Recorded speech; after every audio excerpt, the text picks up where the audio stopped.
কক্সবাজারের কুতুবদিয়ায় প্রায় 450 বছরের পুরনো কালারমার মসজিদ, যা স্থাপিত হয় মুঘল আমলে। উপজেলার সবচেয়ে প্রাচীন এই মসজিদটি ঐতিহাসিক নিদর্শন।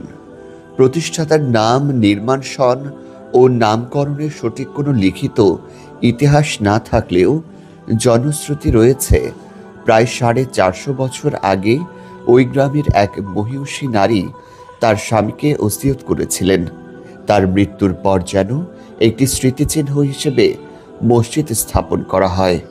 ওই মহিষী নারীর স্বামী তার স্ত্রীর ওসিয়তে তাদের একমাত্র পুত্র সন্তান কালার নামে গুলপাতার ছাউনি দিয়ে একটি মসজিদ নির্মাণ করে এটিকে কালারমার মসজিদ নামে নামকরণ করেছিলেন।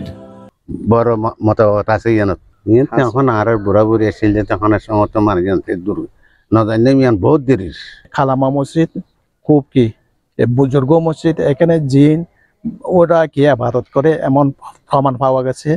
আর দেশের বিভিন্ন স্থান থেকে এখানে বহুত কিছু মানুষ করিয়ে এখানে আসে। এই কালামা মসজিদে উঠলে বহুত জনের সেবা পাইছে, বহুত বিপদ থেকে উদ্ধার পাইছে।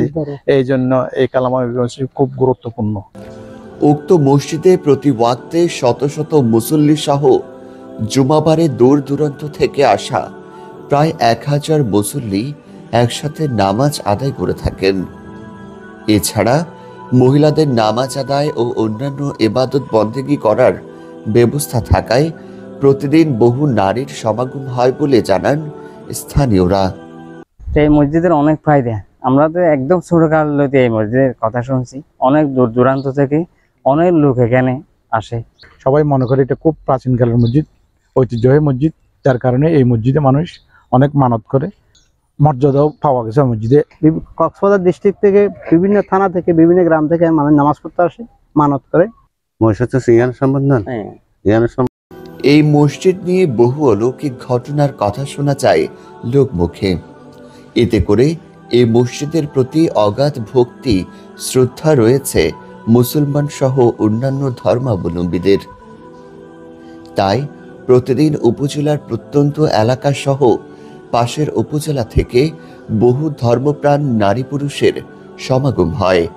কিন্তু আলহামদুলিল্লাহ এখানে মানুষের যে মানে কি সমাগম, যে নামাজের, আসলে এটা এর মকবুলিয়তের এটা একটা চিহ্ন বহন করে। তো যে সকলে মসজিদে এসে একটা প্রশান্তি পায়, আত্মার একটা কি পাই, প্রশান্তি পাই। আমার দাদার বাবা গজছে, তারপর আর দাদা গজছি, সরি কেমত গজছি দিদি, ইয়ার বাদ আর বাবা গজছি, ইয়ার বাদ দেখুন আর দুবে আছে ইমাম সাহেব আই কোচা যাই মানে সাপ তাপ করে দিদি সেবা করি ইনশাল্লাহ। সামুদ দিয়ে সেবা করিবার আশা আছে। আইলে মহিলা ফর্দা আছে, চেয়ারম্যান একটা ফর্দা করে দিয়ে মহিলারা ইয়ারা নামাজ পড়িব, নামাজ পড়ি তারা বাসময় টিয়া পয়সা দিয়ে যাবি। দীর্ঘকাল পর 1876 সালের দিকে সেমি পাকা করে মসজিদটি পুনর্নির্মাণ করেন বিশিষ্ট জমিদার মরহুম শেখ মোহাম্মদ মনু শিকদার। 1976 সালে শেখ আব্দুস সামদ শিকদারের একমাত্র পুত্র শেখ আব্দুল আজিজ চৌধুরী কারুকার্য সজ্জিত করে মসজিদটি পুনর্নির্মাণ করেন। 1976 সালের দিকে মরহুম আব্দুল আজিজ চৌধুরীর পুত্র মরহুম শেখ রফিক আহমদ চৌধুরী অন্যান্য সংস্কার কাজ সম্পন্ন করেন। মসজিদের ভেতরে কারুকার্য সজ্জিত হওয়ায় দেখতে অসাধারণ লাগে। তৎকালীন ইউপি চেয়ারম্যান শেখ রফিক আহমদ চৌধুরীর মৃত্যুর পর 1998 সালে তার স্থলাভিষিক্ত হন তার পুত্র উত্তর ধুরুং ইউনিয়ন পরিষদের সাবেক চেয়ারম্যান আসম শাহরিয়ার চৌধুরী। আব্দুস সামদ শিকদারের ছেলে, মনু শিকদারের নাতি, উনি এসে এটা সংস্কার করেন 1946 সালে। এটা টানা 6 বছর এটার কাজ চলে, কারণ যেহেতু ফুলের কাজ ছিল, বাইরে থেকে মিস্ত্রি আসতো। তো কুতুবদিয়াতে তো মিস্ত্রি ছিল না, বাইরে থেকে মিস্ত্রি এসে টানা 6 বছর এটার কাজ চলে। 6 বছর এটা কমপ্লিট হয়।